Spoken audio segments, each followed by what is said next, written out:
Hey guys, welcome back to Java tutorial series. In today's lecture, we will be studying about bubble sort. Bubble sort is a type of sorting, and we have studied about the first type of sorting, which is sequential sort, in a previous lecture. So, bubble sort or bubble sorting is a method to arrange a particular data in ascending or descending order. It basically checks to adjacent numbers and replaces the numbers according to the condition. So for example, if we want to arrange a particular data in ascending order, then we will replace the first position in the adjacent numbers by a number which is smaller compared to both, and the number which is greater than the both number which we are two numbers in which we are comparing will be placed at the second position. So basically we are only comparing adjacent position and not like the sequential sort where we were comparing the whole data. To understand this better, I will try to explain you one example. As you can see on your screen, I have written some numbers in boxes. These boxes represent cells of a particular array, and we will be sorting them using the bubble sort method. So we will be trying to arrange them in ascending order. So now we will compare the adjacent cells, the 0th position and the first position. In this case 3 is less than 4, so it will take the position of 0. Basically replace 4 with 3 and 3 with 4. Next we will compare first position with the second position according to the array cells, because in the case of Java, you know that the first position is called 0th position and so on. So this 4 is placed in the first cell and the 7 is present in the second cell. So now we will compare this. uh, 4 is less than 7, so no changes are required in this case. Next we will compare the second cell with the third cell. 7 is greater than 2, so 2 will replace 7. 7 will take the position of 2. The same process goes on with the next cell, the cell number 3 and cell number 4. 7 will replace 6, and the 6 will take the position of 7. And as you can see, the data is not still arranged in the ascending orders. We have 2 in the center, which is the lowest in this data. So this process will carry on until and unless we get the whole data arranged in the ascending order.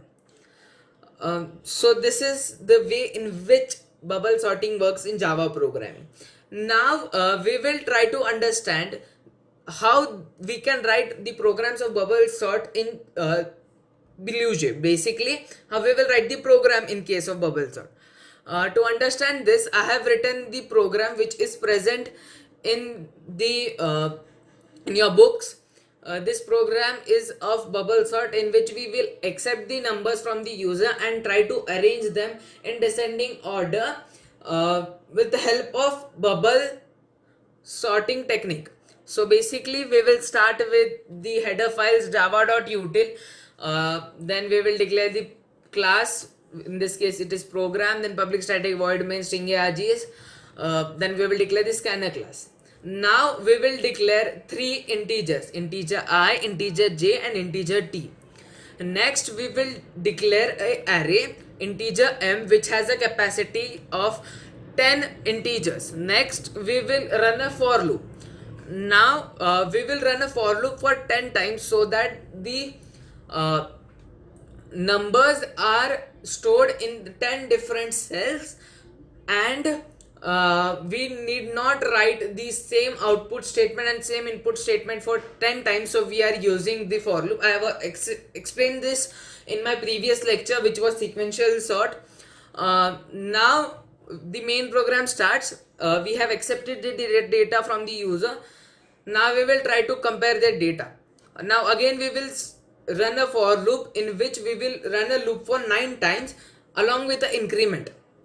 Next we will again run a loop, but in this case it will not run for particular 9 times or 8 times. The number of times the loop will run will depend on the loop the number which is given as the output in the above loop. So for example, in this first loop the value comes out to be 1. So this loop will run for 9 minus 1 8 times, means this loop will run for 8 times. Now we will compare the adjacent number which I told you earlier while explaining the example. If mj is less than mj plus 1, we will store it the numbers in a temporary storage. This temporary storage we will keep as variable t. So variable t is here basically acting as a temporary storage in which number is temporarily stored so that we can replace the numbers. So basically if this condition is satisfied, for descending order we will use that temporary storage so that we can replace where t is equal to mj is equal to mj plus 1 and mj plus 1 is equal to t. So to understand this, we will again take that example. So as you can see, we had two numbers here. We will only take the 0th cell and the first cell, which has the numbers 4 and 3. So let's assume that condition is satisfied here. So t will have the value of mi. So I in this case is 0. So t will have the value of 4. m0 will have the value of mj plus 1. So mj plus 1 is m1. m1 is in this case is 3 and a semicolon at the end. Now mj plus 1 means basically m1 will have the value of t. T has the value 4 and a semicolon at this. So we basically swap the number or replace the number by one another. So that is the use of those statements which are written there. Now we will only give the output using the statement for I is equal to 0, I is less than 10 and I plus plus system.out.println mi. This will basically run loop 10 times and give the output after arranging the numbers. Now let's compile this. It is no syntax error. Now we will try to run our program. It is asking us to enter a number. We will randomly enter 10 number.